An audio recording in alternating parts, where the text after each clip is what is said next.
시청자 여러분 안녕하십니까? NWS 방송 종합뉴스를 시작하겠습니다. 아나운서 조은준입니다. 오늘의 주요 뉴스입니다.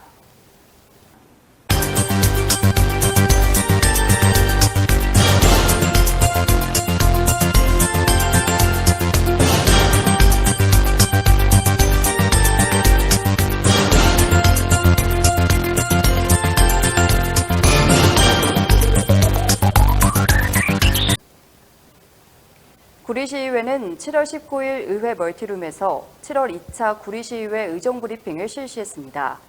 권봉수 의장은 구리 테크노밸리 기업 입주 지원 등에 관한 업무 협약 보고를 언급하며 테크노밸리 조성 사업의 성공적인 추진과 향후 4차 첨단 산업의 기업의 원활한 입주를 위해 상호 협약을 통한 유기적인 협력 관계를 구축하고자 테크노밸리 관련 기업, 협회, 대학 등과 업무 협약을 맺는 사항으로 기업 성격에 따라 협약 내용을 다양하게 할 필요성이 있다는 의견이 있었다고 전했습니다.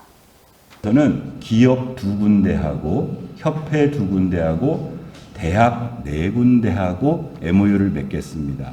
아울러서 요 보고를 끝나고 나면 이후에 지금 그 기초 타당성 조사하고 계획 세우는 데는 저희 테크노밸리에 한 80여 개 업체가 입주를 해야 되는데 그 업체들하고도 이런 MOU를 맺을 테니까 이걸 보고를 들은 걸로 해주세요. 그런데 이제 어제 문제를 좀 제기를 했습니다. 첫 번째. 진건고등학교와 경북대학교는 지난 18일 미래인재 양성을 위해 함께 노력하기로 뜻을 모으며 상호 협력체계 구축을 위한 협약을 체결했습니다.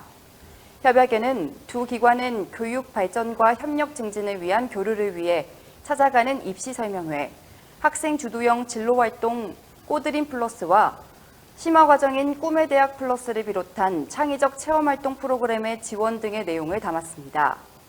경북대학교 김병복 부총장은 같은 지역사회에 위치한 고등교육기관으로서 지역의 학생들에게 도움을 줄 수 있는 기회가 됐고 미래의 이 사회를 이끌어갈 고등학생들의 진로를 준비하는 데 도움이 될 수 있어 기쁘다고 말했습니다. 이어 진건고등학교 이정필 교장은 남양주시의 유일한 대학교인 경북대학교에서 지역 학생들을 위한 프로그램을 운영해주는 것에 대해 감사하고 협약을 시작점으로 더 많은 협력이 이루어지길 기대한다고 전했습니다. 최근 청소년들의 마약에 대한 호기심과 접근성이 커지면서 사회적 문제가 대두되고 있습니다. 이에 구리시는 학부모 지원단과 함께 청소년 마약 중독 예방 캠페인을 진행했습니다. 구리경찰서와 구리보건소의 지원으로 참여자들은 피켓과 현수막을 들고 학생들에게 마약 중독의 위험성에 대한 경각심을 일깨워줬습니다. 백경현 구리시장은 마약 중독 예방 캠페인을 통해 학생들이 마약에 대한 위험성을 깨닫길 바란다라며 앞으로도 관련 홍보 및 캠페인 활동을 지속적으로 추진하여 학부모와 학생이 안심하고 생활할 수 있는 구리시를 만들어가겠다고 전했습니다. 구리시 갈매동 주민자치회는 지난 16일 갈매동 복합청사 대강당에서 제1회 갈매동 주민총회를 개최했습니다. 2023년 갈매동 주민자치회 활동보고와 감사보고를 진행하고 갈매역 지하보도 청소년 문화 아지트 조성, 갈매천 모두의 정원 조성, 갈매동 가족 한마음 걷기 축제 등 총 5개의 2024년 자치사업 계획에 대한 설명과 함께 현장 투표와 집계 결과 발표를 끝으로 행사가 성공적으로 마무리됐습니다. 갈매동 주민자치회는 투표 결과를 토대로 자치사업 계획을 확정하고 시 보조금 교부를 통해 내년도 사업을 추진할 예정입니다. 남양주시는 시민시장 시대를 맞아 시민들이 공감하는 신속한 민원 처리 서비스를 제공하기 위해 올해 신설한 바로처리팀이 성공적으로 상반기를 마감했다고 밝혔습니다. 바로처리팀은 관내 16개 행정복지센터 및 면동의 비법정 도로의 긴급 유지 보수를 담당하고 있으며 바로처리팀 시범 운영 시작일인 지난 2월 1일부터 6월 30일까지 총 696건의 비법정 도로 불편 민원을 처리했습니다.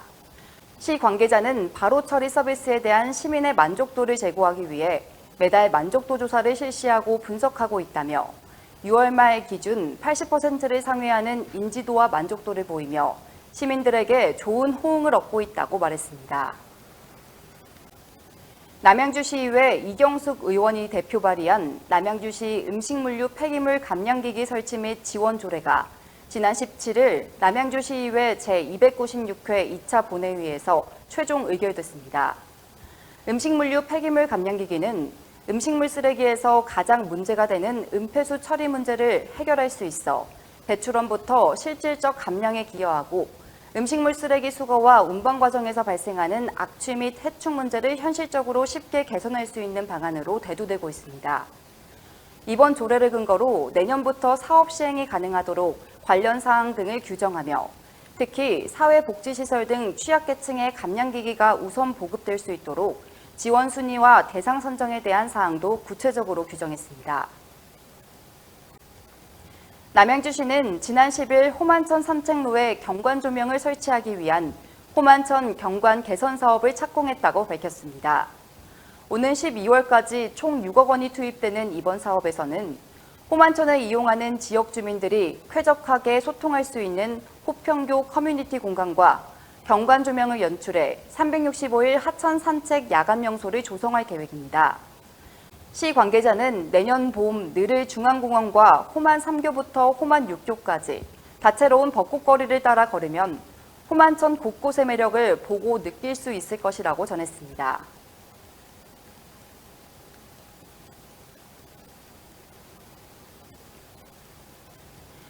지난 15일 중부지방의 집중호우로 청주시 지하차도에서 인명피해 사고가 나 많은 사람들의 안타까움을 사고 있죠. 장마철 지하차도에 대한 우려가 커지는 상황에서 고양시는 13개 관련 부서와 관내 3개 경찰서 담당자를 긴급 소집해 회의를 실시했습니다.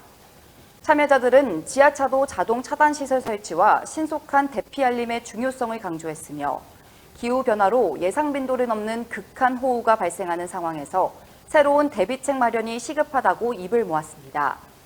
시 관계자는 제방 붕괴나 하천 범람에 대비해 관련 부서와 유관기관이 긴밀히 협조해 인명피해 예방에 최선을 다하겠다고 전했습니다.